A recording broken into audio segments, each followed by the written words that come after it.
Bismillahirrahmanirrahim. Rabbi shrah li sadri wa yassir li amri wahlul 'uqdatam min lisani. Allahumma shalli wa sallim ala habibika Mustafa ka Muhammadin wa ala alihi wa sahbihi asma'in nama ba'du.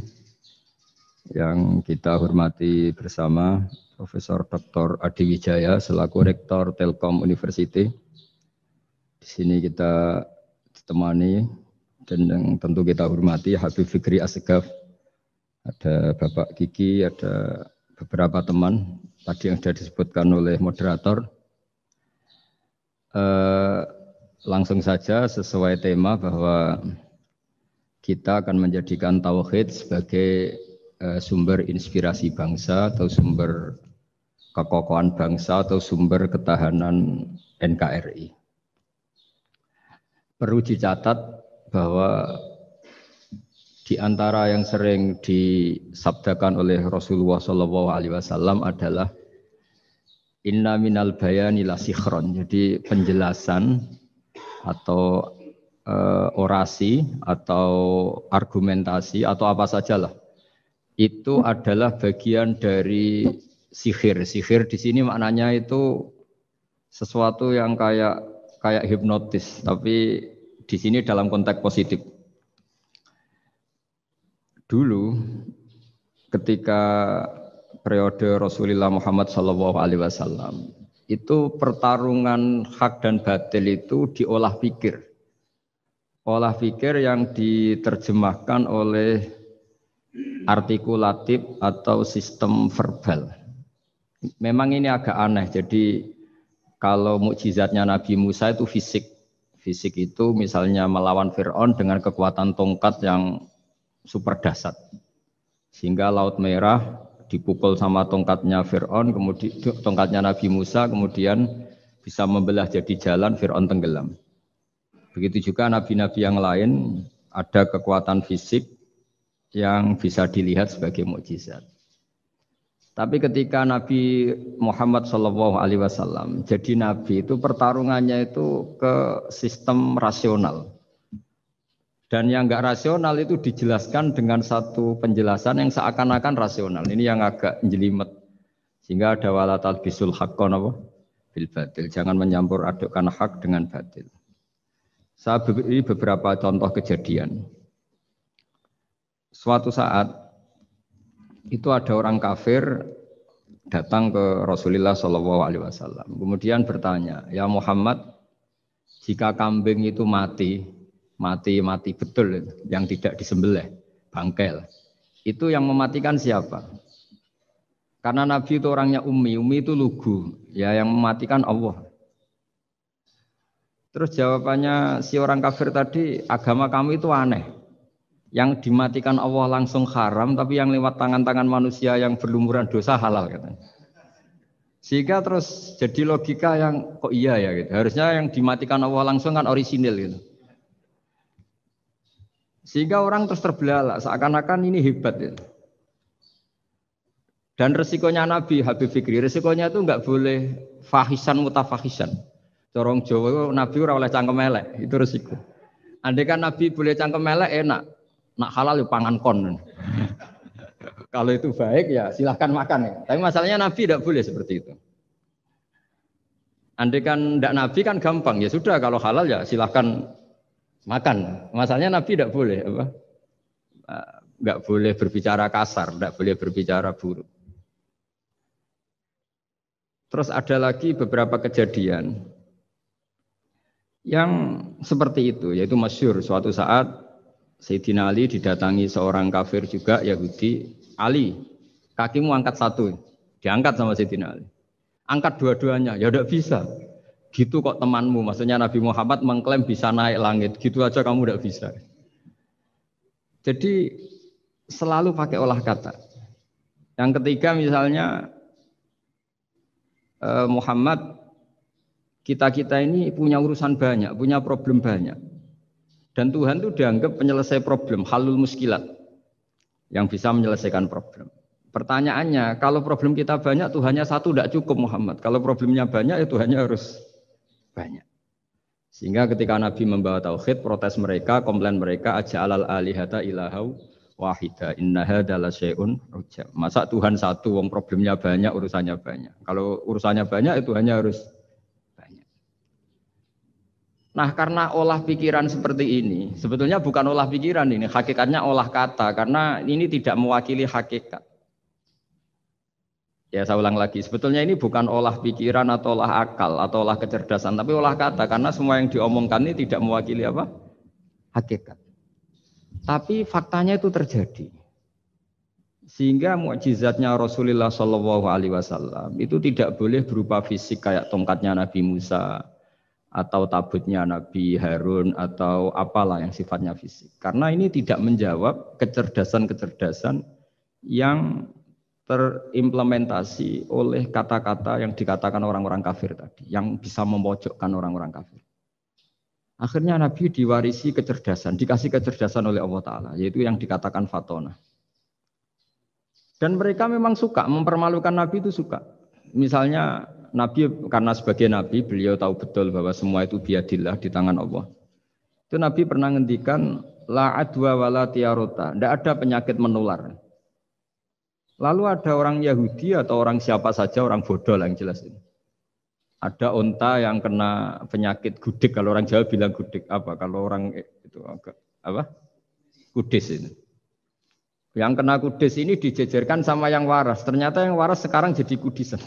Senang mereka karena bisa mempermalukan Nabi. Ya Muhammad, ini unta kena kudis. Ternyata yang waras tertular oleh yang kena kudis. Padahal kata kamu tidak ada penyakit apa? Menular. Itu problem-problem jadi Nabi di era Rasulullah Shallallahu Alaihi Wasallam. Sehingga Quran datang dengan kecerdasan yang untuk menjawab itu. Makanya Nabi tidak pakai mukjizat fisik, tapi mukjizat logika. Akhirnya Nabi diajarin Allah lewat Jibril. Yang dikira mereka yakin kalau menang dalam debat. Tapi Nabi balik bertanya, faman a'dal awwala. Jadi terjemahnya, kalau ini kena kudis karena tertular yang ini, lalu ini tertular siapa? Yang pertama tadi. Wah itu asli mat dari Allah ya, maksud saya itu. Jadi dia ingin contoh yang kedua yang tertular. Dengan itu berarti ada penyakit apa? Menular. Tapi Nabi tanyanya faman a'dal awwala. Lalu yang pertama kena kudis itu tertular siapa? Makanya kalau sekarang misalnya corona menular itu yang pertamanya dari siapa itu? Tidak tahu itu. Ya tidak perlu tahu, tidak bidang kamu. Jadi ini saya mau cerita. Jadi logika-logika yang dibangun orang kafir itu sebenarnya bukan logika, tapi olah kata. Dan orang kafir itu paling pintar. Karena mereka itu penyair. Penyair itu kalau sekarang modern mungkin mirip-mirip jurnalis atau mirip apalah. Bisa mengubah apa saja. Apa yang sebetulnya baik dikesankan buruk atau sebaliknya. Sehingga ini menyusahkan karena Nabi harus ngendikan hakikat, harus mengatakan sesuatu yang nyata dengan bahasa yang benar. Sementara mereka mengatakan kebatilan dengan penjelasan yang baik. Ini ribet kan? Sehingga dalam banyak percekcokan ya. Itu susah dicari jalan tengah karena sama-sama mirip, kebenaran ini sama-sama mirip. Jadi misalnya yang masyhur dalam satu peristiwa besar, konflik antara Sayyidina Ali dan Sayyidina Muawiyah. Itu konflik yang nggak bisa dihindarkan, gara-gara kalimat, gara-gara kata-kata. Makanya sekeras-kerasnya pedang atau senjata itu masih keras apa? Kata-kata atau polemik lah atau apalah. Karena sekarang itu agak susah membahasakan. Ketika konflik Ali dan Muawiyah, itu ada orang bilang, ya sudah, nahkum bi kitabillah. Sudah sekarang kita kembali ke kitabillah. Itu mereka megang mushaf. Mushaf ini yang saya pegang namanya mushaf. Seakan-akan itu benar karena orang Islam harus kembali kepada kitabullah. Pertanyaannya lalu Ali kata Ali, fadharabal mushafa biyadihi. Sayyidina Ali nepuk mushaf ini keras sekali. Sal hadal mushaf kata Sayyidina Ali. Kalau kita harus kembali ke Quran, coba tanya ini. Mushaf ini ya, mushaf seperti milik saya ini. Akhirnya orang-orang Khawarij bilang, innama huwa waraqun wa madadun. Itu hanya kertas sama tulisan. Bagaimana mungkin kita bertanya? Pas itu adalah orang Khawarij itu orang yang enggak mau ngakui Ali, juga enggak mau ngakui Muawiyah.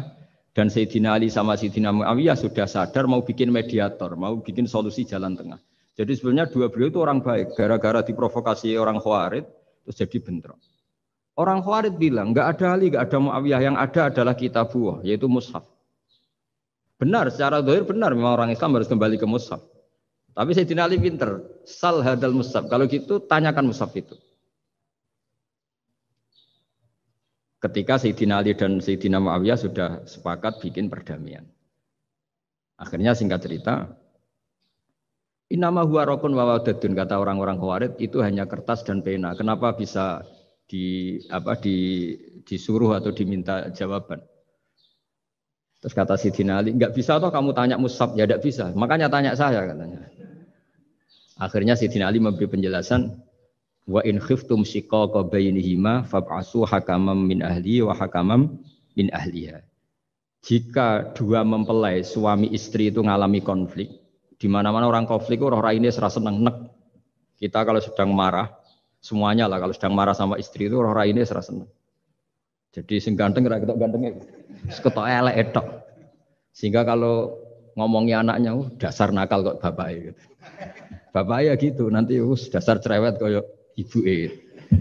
Makanya alhamdulillah banyak anak kita yang mewarisi nakalnya bapaknya dan nakalnya ibunya. Karena sabdonya mesti seperti itu. Jadi anak kita ini korban cara ngomong kita. Maka kita tidak wali itu harus syukur karena omongannya enggak mandi. Itu kalau kita wali, itu anak kita jadi orang buruk semua. Karena kita ngomong dasar goblok kayak ibuke. Dari ibuke dasar nakal kayak bapake. Berarti anak kita punya status goblok dan nakal. Tapi alhamdulillah yang ngomong itu tidak wali sehingga diabaikan saja sama Allah. Enggak penting. Omongannya orang tidak wali itu tidak penting. Makanya tidak wali itu tetap punya sisi positif. Kalau ngomong tidak ngefek. Tapi kalau wali itu direspon sama Allah. Langsung ya. Tapi kalau wali ya tidak ngomong gitu. Jadi kalau orang nggak suka itu nggak boleh ketemu. Karena tambah benci, sehingga butuh mediator. Itu sudah, ini termasuk ilmu psikologi Quran. Kalau orang sedang tidak cocok itu nggak boleh ketemu, pakai apa? Mediator. Jika suami istri sedang konflik, itu sebaiknya, seharusnya atau sayugyanya itu kirim mediator. Fab'atsu hakamam min ahli wa hakamam min ahliha. Iyurida islaha yuwaffiqillahu bainahuma. Terus kata Sayyidina Ali, wa amru ummati Muhammad a'zamu min amri rajulin wa imra'atin. Dan urusan umat Muhammad yang kita sedang konflik dengan kekuatan besar dan bisa pertumpahan darah, itu lebih ngeri timbang urusan suami dan istri. Itu saja solusinya mediator. Artinya sesepele itu urusan pribadi saja Allah menyuruh ada mediator. Apalagi urusan kita yang lebih dahsyat. Akhirnya mereka ngakui cara istimbat, cara ngambil kesimpulan Sayyidina. Jadi ini masalah-masalah yang orang bilang seakan-akan benar. Sudah kita kembali ke Quran, kembali ke Quran. Quran yang mana? Wong kamu tidak paham. Lama-lama tanyanya cetakan mana ini? Ribet kan? Makanya saya ini bikin gerakan besar-besaran yang dulu saya ngaji tafsir lama sekali dengan Mbah Mun. Ngaji sama bapak saya, sekarang alhamdulillah sering diskusi sama Pak Quraisyab. Karena kita ini butuh, dan saya punya teman akrab Gus Zofur juga doktor tafsir. Ya, kalau kamu ingin tak sebut ya punya teman kalian semua untuk mengkaji apa? Tafsir. Itu memang kita butuh. Karena Quran itu teks. Teks itu harus difahami ahlinya. Karena tapi ketika orang ngomong, ayo kita kembali kitabullah, kembali ke kitabullah, itu kembali yang apa? Terus tentang apa? Sehingga banyak orang yang entah saking angkuhnya, entah saking benarnya tidak tahu. Saya tidak mau kembali kepada Quran. Kenapa? Saya tidak pernah keluar, saya di situ. Kembali itu kan sudah keluar baru kembali.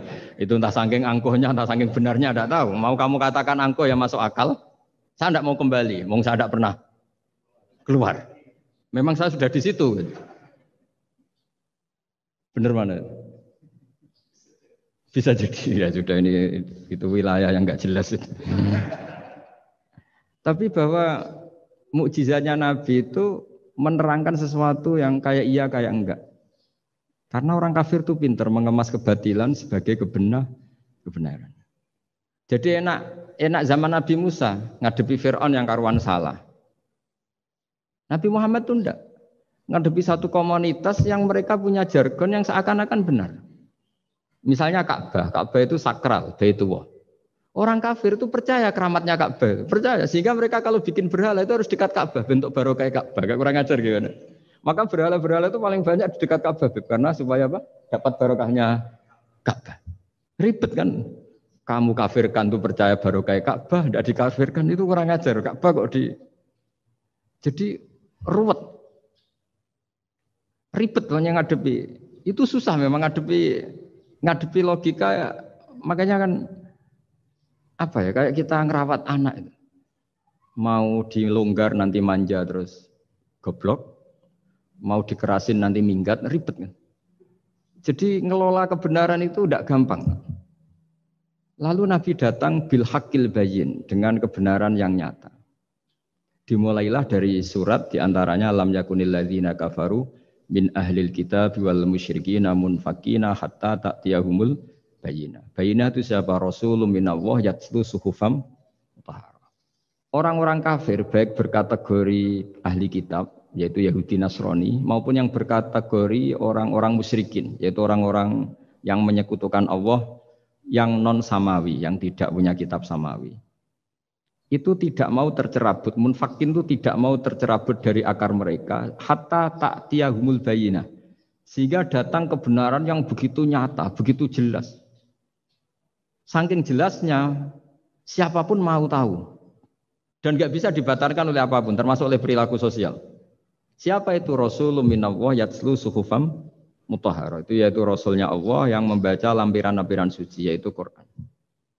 Sehingga Nabi datang dengan analogi pembanding. Orang-orang yang berpikir Tuhan harus banyak karena urusan itu banyak, problem banyak. Lalu Nabi bikin analogi. Andaikan kamu sebagai pembantu yang punya majikan banyak, perintahnya beda-beda. Kamu mau enggak? Ya enggak mau, enggak enak Muhammad kalau punya bos banyak. Perintahnya beda-beda, semuanya egois harus dituruti, enggak mau. Enak mana sama punya majikan satu? Enak satu Muhammad. Ya sudah, Tuhan kamu itu majikan kamu. Kalau banyak-banyak bingung kamu perintahnya banyak nanti. Terus mereka mau, ya sudah Tuhannya satu saja. Jadi karena mereka mau tidak mau harus berpikir kalau Tuhan banyak berarti perintahnya banyak, memuaskan satu Tuhan dibenci Tuhan yang lain, memuaskan yang lain dibenci yang lainnya, pokoknya ribet. Hari ini minta dilayani, Tuhan yang satu minta dilayani, itu kan ribet. Jadi Nabi itu pakai logika yang gampang. Makanya ketika Allah menjelaskan itu, ketika Allah dorobawa masalar rojulan fihi syuraka umutasyakisuna wa rojulan salamal dirojul hal yastawiyani masalah. Alhamdulillah. Allah bikin satu perumpamaan, ada orang yang punya majikan banyak, yang satu punya majikan hanya satu. Hal yastawiyani masalah, nasibnya enak mana? Enak yang punya majikan satu, karena standarnya jelas, SOP-nya jelas. Akhirnya mereka sadar, oke Muhammad Tuhannya satu saja. Lalu dalam pertanyaan-pertanyaan yang lain, misalnya tadi, masalah Sayyidina Ali, masalah dibully lah kalau sekarang itu Nabi menjawab ya dengan rasional. Karena mau tidak mau. Karena Nabi tidak dibolehkan pakai mukjizat zaman itu. Untuk awal-awal jadi Nabi itu enggak boleh pakai mukjizat. Karena mukjizat itu punya sisi yang sangat-sangat fatal, yaitu kalau Allah sudah menurunkan mukjizat, itu sekali enggak diimanin itu harus ada azab. Nabi ingin umatnya itu enggak kena azab. Makanya ketika Allah Ta'ala wa ma mana'ana an nursila bil ayati illa an kadzdzaba bihal awwalun. Cara terjemahan bebasnya gini. Muhammad, saya tidak ngasih mukjizat kamu kayak Nabi Musa, kayak nabi-nabi sebelum kamu yang berupa fisik. Itu problemnya satu, sekali saya menurunkan mukjizat, tren umumnya ini didustakan. Ketika didustakan, saya punya alasan menyiksa, wong sudah tak perlihatkan sebegitu jelas kok tetap didustakan. Maka sekali saya menurunkan mukjizat, kata Allah, wa ma nursilu bil ayati illa takhwifa. Saya memberikan satu ayat itu hanya warning, hanya peringatan bahwa ini akan ada bahaya azab. Sehingga karena pilihannya itu Nabi milih gak ada mukjizat yang seperti nabi-nabi sebelumnya. Milih mukjizat yang ilmiah, yaitu Al-Quran yang kita warisi sampai sekarang. Alhamdulillah. Karena kata ulama-ulama, nah ini pentingnya penjelasan. Andaikan mukjizat kita itu hanya tongkat, maka hanya ada di museum. Kita lihat tongkatnya Nabi Musa, mungkin klaimnya ada di Turki. Mukjizat tabut kita lihat lagi di Ya di manalah tempat di museum apa. Tapi kalau mukjizatnya Al-Quran, itu umatnya Nabi akan merasakan nikmatnya ila yaumil kiamat. Misalnya kita dalam bersuami istri atau dalam berkeluarga atau dalam bermasyarakat. Itu Quran kalau nasihati kita gampang sekali. Misalnya wa ashiruhunna bil ma'ruf fa in karihtumuhunna fa asa an takrahu syai'a wa yaj'alallahu fi khairan katsira. Sudahlah kalau sama istri itu yang baik. Jika ada watak istri yang kamu enggak suka, dalam ketidaksukaan kamu itu ada kebaikan yang banyak. Kamu enggak suka karena kalau istri kamu sering marah, kamu enggak suka. Sukanya yang senyum. Tapi kalau senyum terus sama orang lain juga senyum, ribet kan kamu. Jadi sudah anggap saja ada hikmahnya. Semua itu ada hikmahnya. Kalau istri kamu marah tidak kelihatan marahnya, dipendam, itu enggak ekspresif. Cara akting sinetron enggak masuk itu. Tapi kalau marah kelihatan marahnya itu ekspresif, itu kecerdasan itu apa? Bisa menumpahkan keinginan. Oh itu bagus ini. Jadi disuruh lihat sisi apa? Positif. Imam Syafi'i itu pernah ketemu seseorang yang di depan beliau cium tangan hormat. Suatu saat dikasih tahu sama santrinya yang lain, orang yang mencium kamu wahai Imam Syafi'i itu di belakang ngerasani kamu, bully kamu. Kata Imam Syafi'i, baguslah. Kenapa? Berarti saya wibawa, di depan saya tidak berani. Jadi enteng saja. Beliau dikasih tahu, tetangga kamu banyak yang benci engkau ya Imam Syafi'i. Baguslah, tidak akan utang saya. Justru yang kenal-kenal itu yang utang-utang itu. Jadi enteng terus. Jadi dunia ini dianggap gampang saja. Coba kalau istri kamu sedang rukun sama sedang marah itu murah mana? Murah marah. Kalau rukun minta ke mall pusing. Jadi ulama dulu itu murah mana? Marah sama rukun. Kalau sedang harmonis, minta kemana? Mahal kan? Kalau pas marah. Jadi ulama dulu itu lucu, apa ya? Gampang sekali nanggapin sesuatu itu. Imam Abu Hanifah itu kalau ketemu yang utang beliau itu dia yang sembunyi. Karena malu. Kalau kita kan enggak, yang sembunyi yang utang. Kalau Abu Hanifah enggak. Yang sembunyi itu Abu Hanifah. Kasihan dia malu kalau ketemu saya, kan masih punya utang saya. Itu kalau kamu ingin jadi wali itu gitu. Kalau ketemu yang utang kamu yang lari. Itu bisa bank tutup karena yang lari yang ngutangin. Dalam cerita-cerita wali itu unik-unik. Rabi'ah Adawiyah itu pernah kemalingan. Itu beliau sembunyi. Malingnya nyari apa dia sembunyi. Habis itu ditanya, kenapa engkau sembunyi? Sama lu sama malingnya. Karena rumah saya nggak ada yang bisa dimaling karena enggak punya apa-apa. Jadi ini kalau berpikir rasional kan ada Habib Fikri bahasa rasional. Ini tak latih berpikir yang agak rasional.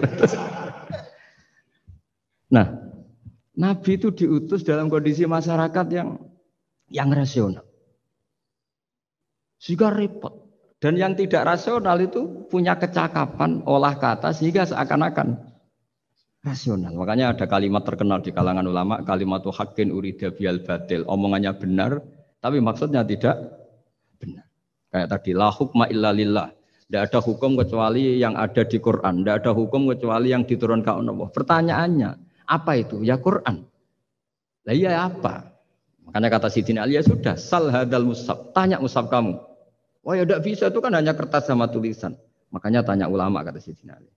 Nah Quran itu bal huwa ayatum bayyinatun fi suduril ladzina utul ilm. Quran itu begitu jelas sebagai solusi tapi di hatinya orang yang punya ilmu. Sehingga kemudian lahir beberapa generasi tauhid.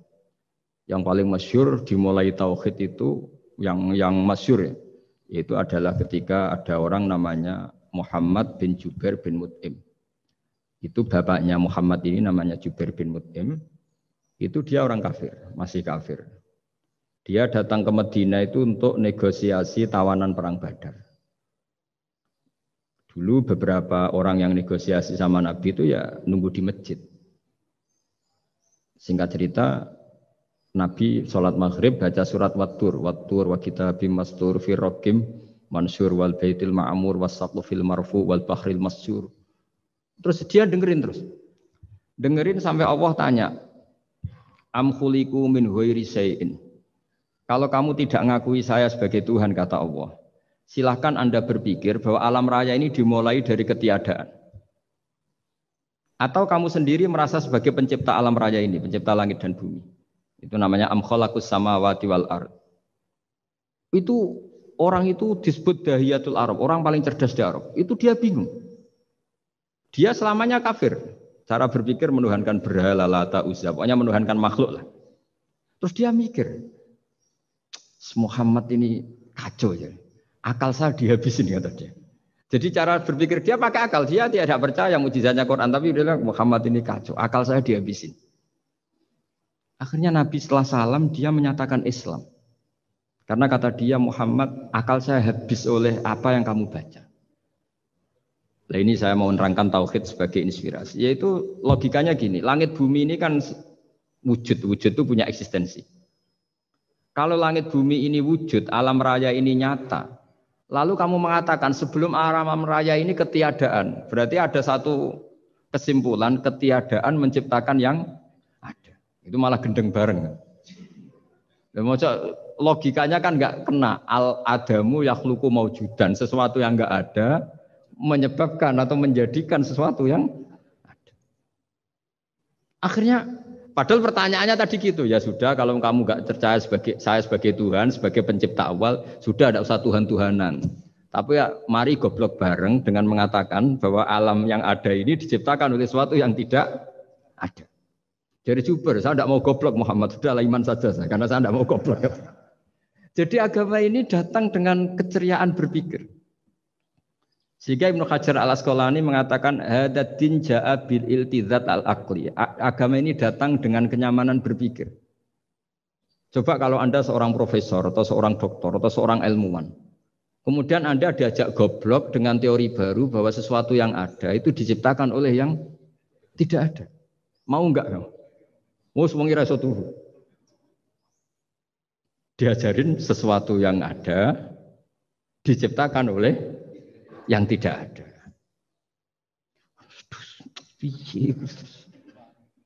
Gak keren lagi. Gak boleh saya suruh itu. Jadi tauhid itu. Nah, kemudian lahir ulama-ulama baru yang cara ngarang sama. Ini kitab yang dulu saya ngaji sama Syekhina Kiai Maimun Zubair Mbah Mun. Itu kemudian ulama-ulama baru, kata Yai Mbah Mun itu juga bapak saya sering pesen, orang itu harus tahu zaman. Menerangkan tauhid itu kalau ulama dulu itu dimulai dari kalimat yang mungkin yang ngaji saja bingung. Al-alam mutaghayyir wa kullu mutaghayyir hadis la budda mim muhdits. Itu sampean dengar mesti anggap jimat itu apa itu doa apa gitu. Doa jalbur rizki apa gitu. Padahal itu logika. Tapi terus ulama-ulama modern itu ngarang seperti ini ada gambar. Ini kitab yang saya dulu ngaji sama Mbak. Itu digambar seperti ini. Maksudnya digambar seperti ini gini, penjelasannya gampang. Sampean kalau gambar seruat apapun, misalnya gambar gedung tingkat 5 atau gambar gunung atau gambar apa saja. Mbok seruat apapun gambar itu dimulai dari satu titik. Tadi hadhil awalim kulluha, bahwa alam semua ini dimulai dari nuqtatil wujud, ada titik wujud. Dan karena ini wujud penyebab harus bersifat awal. Makanya Allah itu selain wujud harus bersifat al-awwal. Kalau bahasa pondok al-qadim. Karena tidak mungkin yang menciptakan kemudian kalah dulu dengan yang diciptakan. Begitu juga Imam Al-Amudi. Imam Al-Amudi itu jadi wali itu karena dia ahli matematika.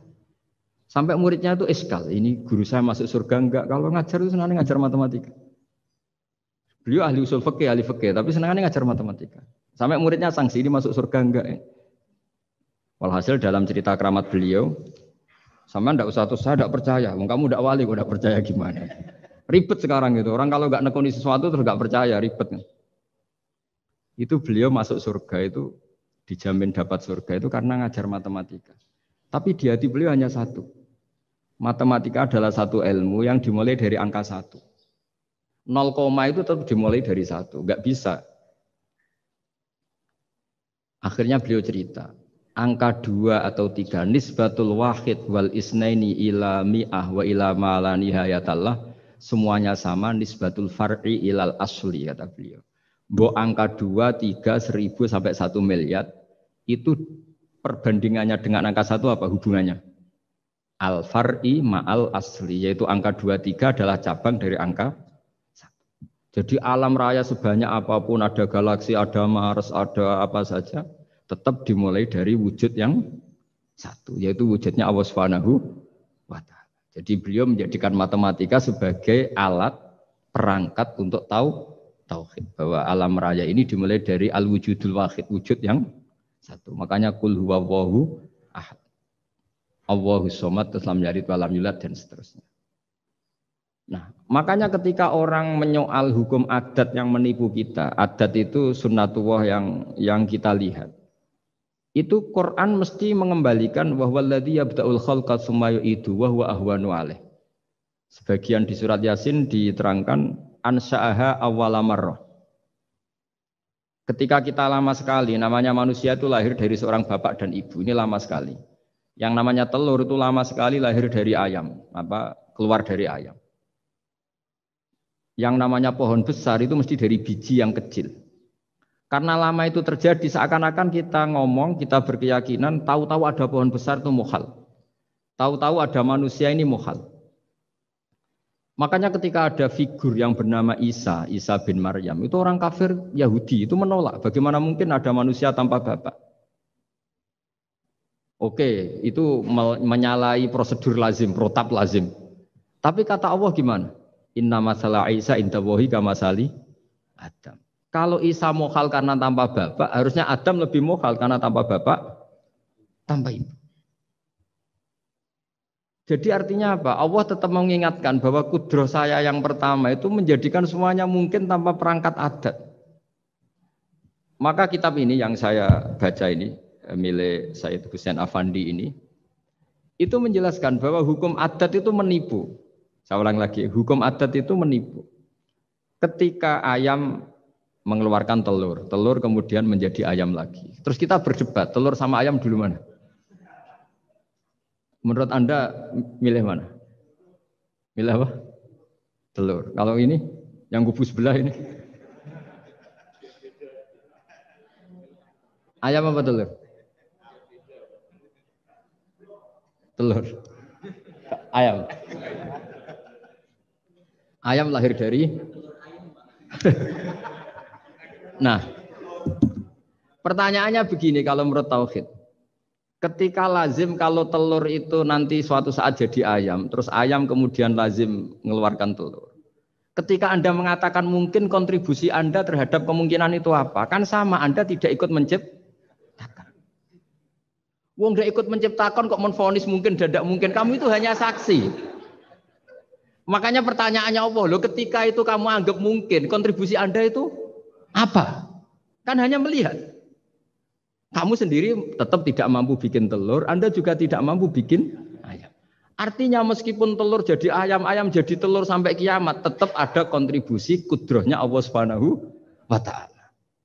Bukan berarti berdiri sendiri. Wong kamu yang bilang mungkin ya nyatanya enggak berkontribusi. Sehingga kalau suatu saat Allah bikin telur dari batu, atau ayam keluar dari batu, bagi Allah itu enggak masalah. Tapi bagi kamu masalah. Bagaimana mungkin hewan keluar dari batu? Ini logikanya gimana? Loh memangnya ketika telur dari ayam itu logika kamu gimana coba? Kamu ikut bikin enggak? Nah ini di sini pentingnya mukjizat. Akhirnya Allah bikin mukjizat, ada satu onta besar keluar dari batu, yaitu mukjizat Nabi Kamu memasalahkan, ini gimana onta kok keluar dari batu? Lalu kalau Allah tanya kamu, gimana telur keluar dari ayam? Loh ini biasa, Gusti mungkin. Memangnya kamu bisa?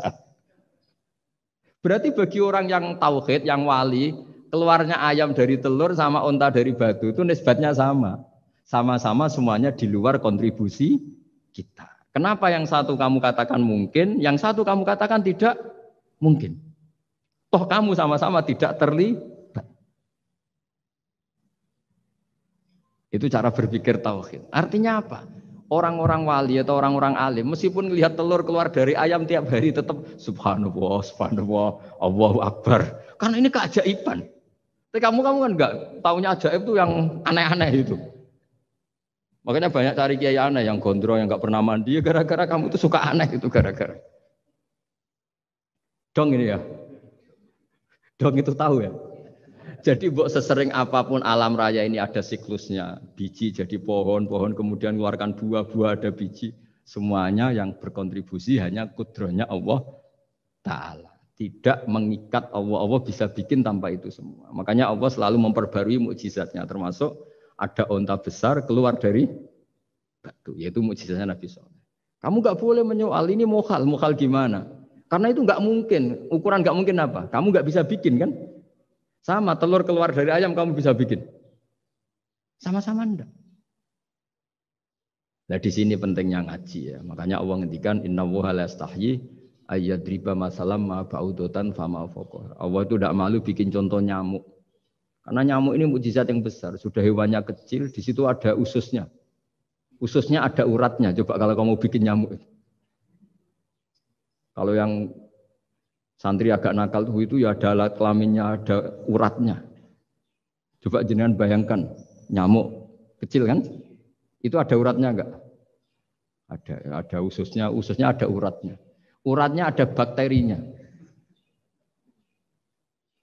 Pusing kan kamu? Jadi sebetulnya ayat Allah yang dasar itu bukan dinosaurus tapi nyamuk. Bikin uratnya dinosaurus masih gampang, hewannya besar paling uratnya segini. Itu pesan di Juwana bisa lah. Tapi kalau pesan organnya apa? Nyamuk. Perutnya seberapa? Sudah gitu dia di dalamnya ada calon anaknya. Lebih kecil, banyak lagi jumlahnya. Coba. Nah ini agama ini datang dengan akal. Jadi kelihatan ada mukjizatnya Quran karena menyontohkan nyamuk. Dan kelihatan mukjizat kalau dijelaskan pakai logika. Yaitu kayak apa susahnya bikin nyamuk. Sudah kecil, ada organnya ada uratnya ada kumannya ada uratnya. Pusing enggak? Makanya tidak ada kampus yang siap memaklumatkan diri sanggup bikin nyamuk. Karena ya enggak sanggup tadi. Lah itu mukjizatnya Quran. Jadi agama ini ketika ulama-ulama ja'a bil iltizazil aqli. Agama ini datang dengan kenyamanan berpikir. Makanya kita nanti kalau mau mati itu yang seneng saja. Kita tidak tahu caranya hidup, tahu-tahu lahir, tahu-tahu hidup, tahu-tahu punya hutang, tahu-tahu banyak masalah, tidak tahu kita. Nanti kalau mati juga gitu, nggak ingin mati tahu-tahu mati. Nanti nggak tahu-tahu bangkit. Makanya sudah alaiha nahya wa alaiha namut wa biha nubasu insyaallah taala minal. Makanya kata Sidina Ali kalau ada orang susah hidup, kamu lahir keinginan kamu apa keinginan Allah ya? Keinginan Allah. Kamu mati, misalnya orang frustasi ingin mati ya tidak bisa mati. Kalau Allah tidak menghendaki ya tidak mati. Ya sudah, zaman kita hidup ya tidak bisa mengelola kehidupan ini ya sudah. Kalau mati juga tidak bisa mengelola kematian ini. Makanya terus kita diajarkan inna sholati wa nusuki wa mahyaya wa mamati lillahi rabbil alamin. Berhubung kita tidak tahu ya sudah hidup kita, mati kita semua di tangan Allah. Sudah kita pasrah saja. Nah, jamnya mati aja, serah usah pamit, sudah mati aja, sudah gak ribet. Makanya wali-wali itu ya biasa melihat kematian itu, bukan karena yakin pasti masuk surga ya enggak. Kata wali-wali itu di dunia ya Tuhannya Allah yang ngurusi kita ya Allah, nanti di akhirat ya sama. Itu tauhid ya. Jadi saya ulang lagi ya, jangan terjebak hukum adat. Karena dalam hukum adat itu sebenarnya Anda tidak aktor tapi hanya saksi. Yang namanya telur keluar dari ayam mengeluarkan telur. Tapi sebetulnya ini tidak mengikat. Allah bisa saja bikin hewan dari yang lain. Kayak tadi mengeluarkan untanya Nabi Soleh dari batu yang apa? Besar. Ya wah itu mukhal, bagaimana mungkin? Nah memangnya ayam jadi telur, telur jadi ayam, Anda ikut berkontribusi kan enggak? Andai kan Anda menyaksikan kudrohnya Allah Ta'ala di semua kejadian. Yaitu Allah bisa bikin nyamuk, nyamuk ada organnya ada uratnya. Dengan reputasi seperti ini maka kita akan mensifati Allah innahu ala kulli syai'in qadir, bahwa Allah bisa melakukan apa saja. Wa huwa ala kulli syai'in qadir, diulang-ulang. Sama Indonesia yang sekarang seperti ini, yang kata orang ada yang bilang terbelakang, ada yang bilang tertinggal dari Eropa. Mungkin dalam kudrat Allah untuk bikin Indonesia lebih makmur dari sekarang. Bisa mengalahkan negara-negara yang lain. Jadi kalau kamu ingin, tapi Indonesia banyak masalah gini, bagi Allah mudah saja menyelesaikan masalah. Tetap inna dzalika 'ala Allahi yasir. Kita harus optimis bahwa semuanya bagi Allah mudah. Tapi cara berpikir ya tadi, dengan reputasi Allah bisa bikin nyamuk. Nah nyamuk sulitnya di mana ya tadi, sudah kecil, punya organ, organnya punya urat, uratnya punya bakteri, bakterinya punya Organnya bakteri, mungkin ada bakteri lagi. Pusing kan? Ya jangan nggak usah dipikir kalau pusing. Ya jadi terus yang terakhir saya mohon kalau baca Quran sebisa kita ada yang diangen-angen. Jadi Allah kalau mendorong kita mengakui eksistensinya Allah, Allah sering ngendikan yang mudah-mudah. Misalnya saya ini yang menciptakan kamu, saya yang menciptakan kamu. Falau la tusaddiqun, sudahlah, saya ini nahnu khalaqnakum. Saya ini pencipta kalian, Bu yao. Hubungan kamu itu dengan saya, urusan kamu terdekat itu dengan saya kata Allah, bukan dengan yang lain. Karena saya menciptakan kamu kata Allah. Tapi kita ini aneh, jadi manusia itu aneh. Dengan zat yang menciptakan kita tidak punya urusan, dengan yang tidak terkait dengan kita punya urusan. Itu kan aneh. Dan Allah kalau menerangkan itu gampang. Terus bagi manusia yang kumoluhur, yang angkuh, seakan-akan bisa menentukan segalanya. Falaula in kuntum ghairu madinin tarji'unaha in kuntum shadiqin. Kalau kamu orang hebat, Mbok ya, ketika nyawa kamu mau keluar tuh kamu tahan supaya kamu enggak jadi mati. Enggak keren kan orang hebat kok mati katanya. Kamu sombongnya kayak gitu seakan-akan bisa ngatur dunia, menaklukkan dunia, ternyata kamu mati. Harusnya enggak usah mati dong. Kata Allah falaula in kuntum ghairu madinin tarji'unaha in kuntum shadiqin. Makanya falaula idza balaghatil khulqum wa antum khina idzin Mbok ya orang-orang yang keren, yang merasa hebat, yang biasa ngatur dunia, mbok ya ketika mati itu jangan mau. Ya, ini sensitif wilayah.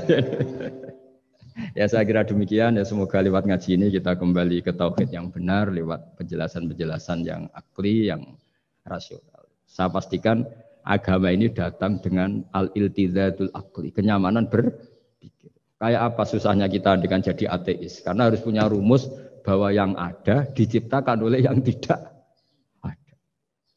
Itu kan jadi aneh. Makanya ukuran iman, salasun man kunna fihi wajada halawatal iman. Ciri utama iman itu nyaman, halawah itu manis. Karena ya itu tadi apa yang dibawa oleh Quran dan hadis sesuai akal kita. Maka masyhur di kalangan para ulama ada pepatah laulam yakun ma jaa bihi Muhammadun dinan lakana fi aqlin nasi hasanan. Kalau saja Muhammad tidak maklumatkan kalau ini agama, akal pun akan setuju bahwa yang dibawa itu hal yang luar biasa. Karena agama ini tidak lam yusodim al-aql. Agama ini tidak akan menentang akal. Liqaumi ya'qilun liqaumi yatafak. Kalau ada orang bilang akal saya itu menolak faham agama, itu akalnya yang perlu dicek. Ada masalah itu pasti. Ya, saya kira demikian. Assalamualaikum warahmatullahi wabarakatuh.